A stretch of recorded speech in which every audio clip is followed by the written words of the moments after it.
صل علی سیدنا و مولانا محمد۔ اور اگلی کتاب ہے کتاب العلم، الترغیب فی طلب العلم و بیان فضلہ، حصول علم کی ترغیب اور اس کی فضیلت کا بیان۔ بہت ہی اہم حدیث ہے۔ سیدنا معاویہ بن ابی سفیان رضی اللہ تعالی عنہ سے روایت ہے کہ رسول اللہ صلی اللہ علیہ وسلم نے فرمایا، من یرد اللہ بہ خیرا یفقہہ فی الدین، جس شخص کے ساتھ اللہ تعالیٰ بھلائی کا ارادہ کر لیتا ہے اسے دین کی سمجھ بوجھ عطا فرما دیتا ہے۔ بہت ہی پیاری روایت ہے۔ جس شخص کے ساتھ اللہ تعالیٰ بھلائی کا ارادہ کرتا ہے اسے دین کی سمجھ عطا کر دیتا ہے۔ یعنی اللہ تعالیٰ جس کو پروفٹ دینا چاہتا ہے، زندگی کا بھی تو پروفٹ ہے نا۔ آپ نے جتنا ٹائم انویسٹ کیا، آپ نے جتنی منی انویسٹ کی، آپ نے جو کچھ زندگی میں کیا، اس کا یا تو نفع ملے گا یا نقصان۔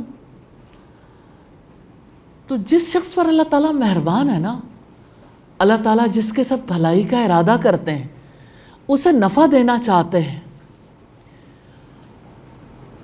اسے اپنی کتاب کا علم، اپنے نبی محمد صلی اللہ علیہ وسلم کی حدیث کا علم، اسے دین کا علم عطا کرتے ہیں اور اس میں اسے بصیرت والا بنا دیتے ہیں، یعنی دین کا فہم عطا کرتے ہیں۔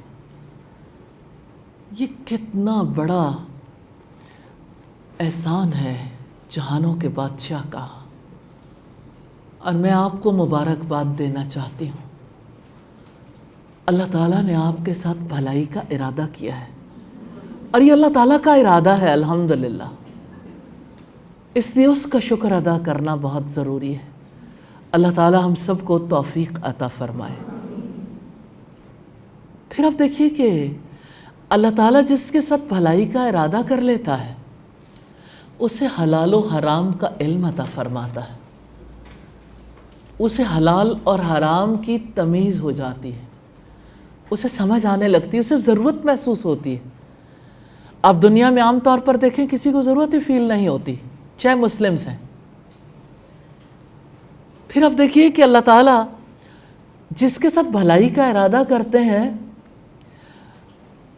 اسے شریعت کے دیگر علوم سے بھی نوازتے ہیں، اس کو علم سے محبت ہو جاتی ہے۔ جب آپ اپنے دل کے اندر علم کا شوق محسوس کریں تو اللہ کی رحمت، اس کے احسان کو محسوس کریں۔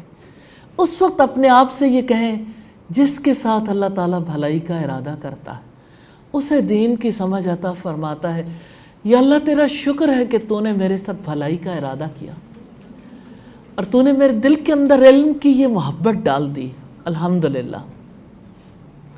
اللہ تعالیٰ سے دعا ہے کہ وہ ہمیں دین کی سچی سمجھ نصیب فرمائے، آمین ثم آمین۔ حدیث نمبر 26 ہے، وَعَنْ أَبِي هُرَيْرَةَ قَالَ قَالَ رَسُولُ اللَّهِ صلی اللہ علیہ وسلم۔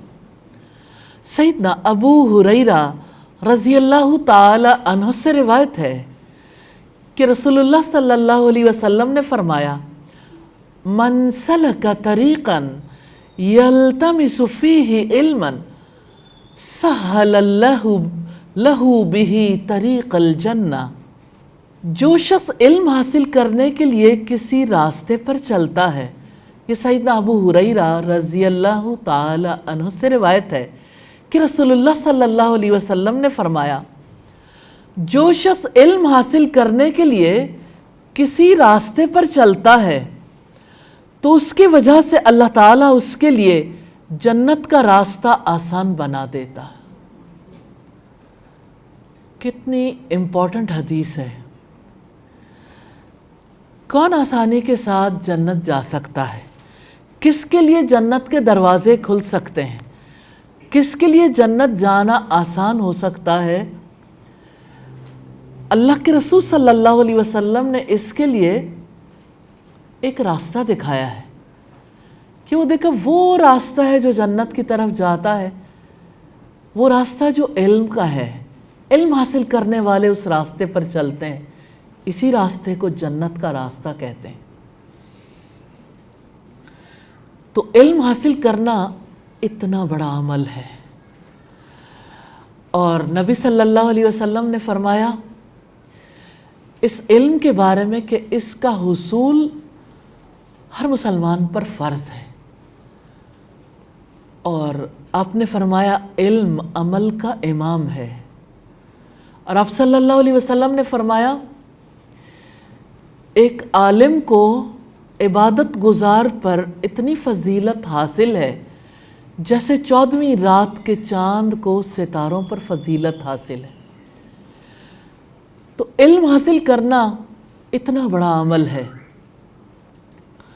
آپ نے فرمایا دنیا ساری کی ساری ملعون ہے سوائے عالم کے یا متعلم کے، یعنی جو علم حاصل کرنے کے لیے نکلتا ہے یا علم دینے کے لیے نکلتا ہے۔ اب سوال یہ پیدا ہوتا ہے کہ کوئی شخص علم کے حصول کے لیے نکلا ہے، جنت کا راستہ اس کے لیے کیسے آسان ہو جاتا ہے؟ یہاں میں توجہ دلانا چاہتی ہوں، سہل اللہ، وہ الفاظ آسان نہیں کر رہے، وہ جو سمجھ آ رہی ہے علم کی اس کی وجہ سے آسانی ہوتی ہے، لیکن اللہ تعالیٰ نے اپنے نبی کے توسط سے اس چیز سے انسانوں کو اٹھایا ہے کہ یہ سب کچھ اللہ تعالیٰ کی وجہ سے، کیونکہ اللہ تعالیٰ آسان کر دیتا ہے اس کے لیے جنت کا راستہ۔ اللہ تعالیٰ سے دعا ہے ہمارے لیے بھی جنت کا راستہ آسان فرما دے، آمین ثم آمین۔ حدیث نمبر 27 ہے، سیدنا ابو ہریرہ رضی اللہ تعالی عنہ سے روایت ہے کہ رسول اللہ صلی اللہ علیہ وسلم نے فرمایا کہ جب ابن آدم فوت ہو جاتا ہے، آپ لوگوں میں سے کتنے لوگوں نے فوت ہونا ہے؟ میں نے ایک عجیب سوال آپ سے کر دیا، ہم میں سے کوئی بھی ایسا نہیں ہے جس کو وفات پانے سے محبت ہو، لیکن ہم سب جانتے ہیں کہ ہم میں سے کسی نے اس دنیا میں نہیں رہنا، اور میں نے پہلے سوال اس لیے کیا ہے کہ آپ حدیث میں اپنے لیے عمل کا راستہ تلاش کر سکیں۔ جب ابن آدم فوت ہو جاتا ہے تو 3 کے سوا باقی اس کے تمام اعمال منقطع ہو جاتے ہیں۔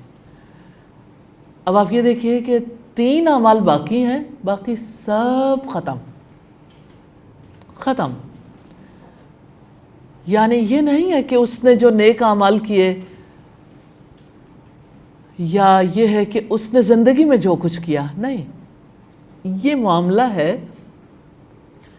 کتاب زندگی بند ہو جانے کے بعد نامہ اعمال میں کیا کیا چیزیں داخل ہوتی چلی جاتی، یعنی کوئی دنیا سے چلا گیا نا، اب دنیا سے جانے کے بعد اس کے پاس عمل کرنے کا کوئی وسیلہ باقی نہیں، لیکن 3 طرح کے اعمال ہیں جو جاری رہتے ہیں۔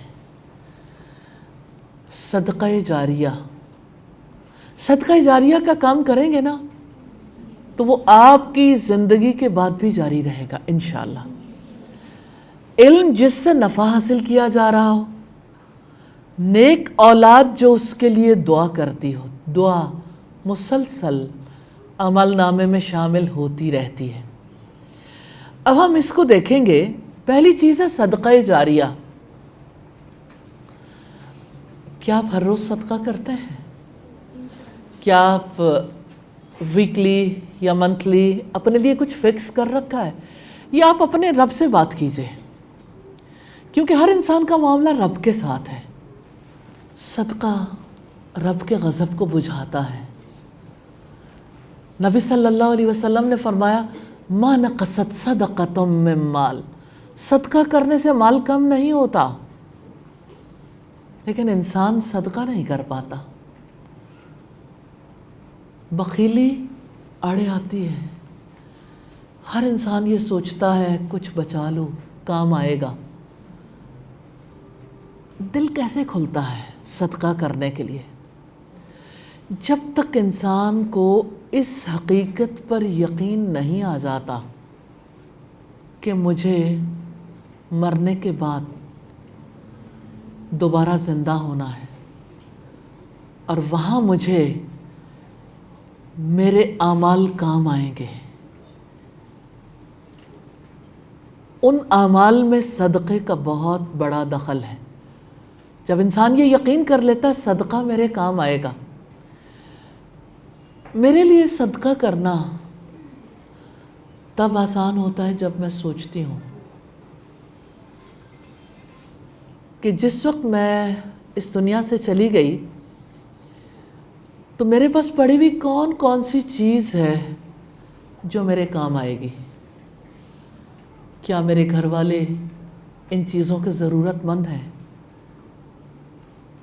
وہ ان چیزوں کا کیا کریں گے؟ وہ کس قدر مشقت میں آئیں گے؟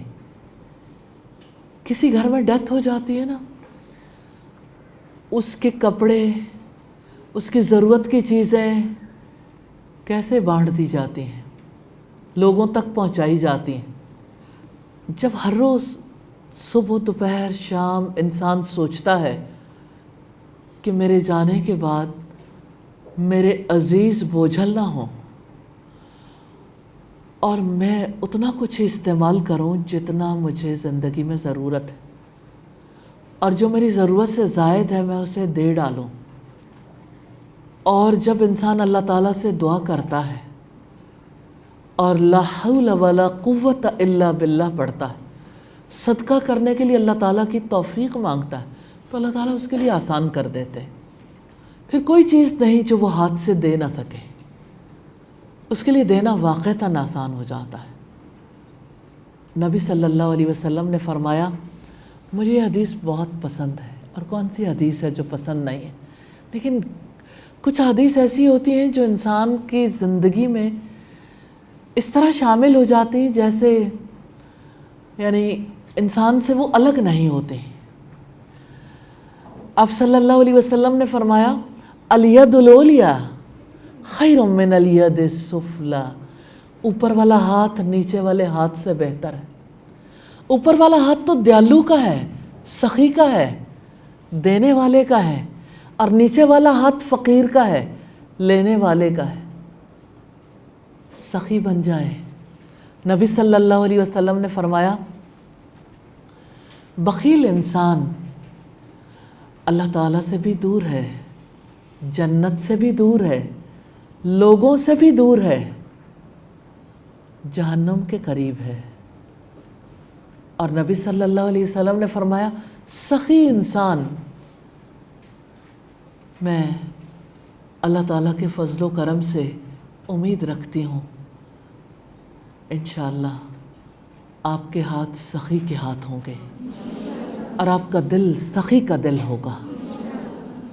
تو آپ صلی اللہ علیہ وسلم نے فرمایا، سخی انسان اللہ تعالیٰ کے بھی قریب ہے، جنت کے بھی قریب ہے، لوگوں کے بھی قریب ہے، جہنم سے دور ہے.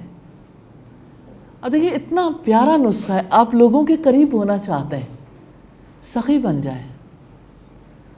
سخاوت اللہ کی قربت کی ضمانت ہے، سخاوت جنت کے حصول کی ضمانت ہے، سخاوت لوگوں کے قریب ہونے کی ضمانت ہے. کیونکہ جب آپ لوگوں سے تعلق قائم کرتے ہیں تو لوگوں کے لیے بھی سخاوت کر کے ہی قریب ہو سکتے ہیں. اللہ تعالیٰ سے توفیق مانگیے اور ایسا عمل کیجئے جو صدقہ جاریہ ہو. جیسے آپ کسی کو قرآن سکھائیں گے، صدقہ جاریہ ہے. اسی طرح جیسے آپ کسی کو قرآن سکھانے کے لیے، اللہ تعالیٰ کے رسول کی تعلیمات سکھانے کے لیے اس کی تعلیم کا خرچ اٹھا لیں گے، صدقہ جاریہ ہے. جب تک وہ سیکھے گا، عمل کرے گا، اس کے اثرات جن پر مرتب ہوں گے، اور جب تک اس کی تعلیم کا سلسلہ، یہ سرکل جاری رہے گا، آپ کا عمل نامہ بھی بھرتا رہے گا انشاءاللہ تعالی۔ تو دین کی تعلیم کے لیے انتظامات کرنا، دین کی تعلیم کے لیے کسی فرد کا خرچ اٹھانا، اور اسی طرح سے صدقہ جاریہ کے دیگر کام بھی ہیں، لیکن یہ صدقہ جاریہ میں افضل کام ہے۔ جیسے آپ دیکھیے، لوگ جن دنوں میں قرآن سے بہت دور ہو گئے، لوگوں تک قرآن پہنچانا صدقہ جاریہ کا کام ہے۔ چاہے آپ انہیں سکھا کر قریب کریں، چاہے ان کے ہاتھوں میں قرآن پہنچا دیں، چاہے ان کے ہاتھوں میں قلم تھما کر انہیں لکھنے پہ لگا دیں، آپ ہر جگہ اپنا شیئر ضرور تلاش کریں۔ اللہ تعالیٰ ہمیں توفیق دے۔ اسی طرح سے صدقہ جاریہ کے کاموں میں، جیسے پہلے لوگ نہریں کھدواتے تھے، پانی کا انتظام کرنا، اسی طرح سے بہت سارے دیگر انتظامات بھی ہیں، لیکن صدقہ جاریہ کا ایک بہت بڑا کام ہے۔ دین کی تعلیم عام کرنے کے لیے ہمارے چینلز جو کام کر رہے ہیں، ان کی خدمات میں اپنا حصہ ڈالنا۔ اب جانتے ہیں کہ ایک ایک چیز کے لیے کتنا سرمایہ درکار ہے۔ اس سرمایے کے لیے آپ یہ دعا کریں کہ اللہ مجھ سے بھی قبول کر لینا، یا اللہ مجھے توفیق دینا۔ ایک حدیث جو کسی سوشل میڈیم سے یا کسی چینل سے پہنچائی جاتی ہے، ایک پروگرام جو پہنچایا جاتا ہے، اس کی کتنی بڑی ویلیو ہے۔ صدقہ جاریہ کا بہت بڑا کام ہے۔ اللہ تعالیٰ ہم سب کو اس میں اپنا شیئر ڈالنے کی توفیق عطا فرمائے۔ اسی طرح تیسری چیز ہے نیک اولاد جو اس کے لیے دعا کرتی ہو۔ اس کا مطلب یہ ہے کہ اولاد کی تربیت کریں، اللہ تعالیٰ کا فضل ہو، اولاد دعا کرنے کے قابل ہو، وہ دعا کرتی ہے، تو تب انسان کا نامہ اعمال کھلا رہتا ہے۔ یا ارحم الراحمین، ہمیں توفیق عطا کر دے اپنی نسلوں کی صحیح تربیت کرنے کی، اور یا اللہ انہیں ہمارے حق میں صدقہ جاریہ بنا دینا، اور ہمیں اپنے والدین کے حق میں صدقہ جاریہ بنا دینا۔ حدیث نمبر 28 ہے، اور یہ باب ہے اہل علم کی فضیلت کے بارے میں۔ سیدنا ابو امامہ سے روایت ہے کہ رسول اللہ صلی اللہ علیہ وسلم کے پاس 2 آدمیوں کا ذکر ہوا، جن میں سے ایک عبادت گزار اور دوسرا عالم تھا۔ رسول اللہ صلی اللہ علیہ وسلم نے فرمایا کہ عالم کو عابد پر اس طرح فضیلت حاصل ہے جیسے مجھے تم میں سے ایک ادنا شخص پر فضیلت اور برتری حاصل ہے۔ اب صلی اللہ علیہ وسلم نے فرمایا، بے شک اللہ تعالیٰ اور اس کے فرشتے وَأَهْلُ السَّمَاوَاتِ وَالْأَرْضِ، اور آسمانوں اور زمینوں والے، حتی النملۃ، یہاں تک کہ چیونٹی اپنے بل میں اور مچھلی پانی میں لوگوں کو بھلائی کی تعلیم دینے والوں کے لیے دعا کرتے ہیں۔ سبحان اللہ، وہ رب قدردان ہے۔ اس رب کی بات مان لینے والا سعادت مند ہے۔ اللہ تعالیٰ نے اپنا پیغام اپنے نبی کے توسط سے ہم تک پہنچایا ہے، اور کتنی بڑی خوشخبری دی ہے کہ بے شک اللہ تعالیٰ، اس کے فرشتے، آپ امیجن کریں، اللہ تعالیٰ دعا کرتے ہیں، یعنی اللہ تعالیٰ رحمتیں نازل کرتے ہیں ان لوگوں پر جو دین کی تعلیم حاصل کرتے ہیں اور لوگوں کو بھلائی کی تعلیم دیتے ہیں۔ تو اللہ تعالیٰ بھی اور اس کے فرشتے بھی دعائیں کر رہے ہیں، آسمان والے بھی دعائیں کر رہے ہیں، زمین والے بھی دعائیں کر رہے ہیں۔ اور نوٹ کیجئے گا،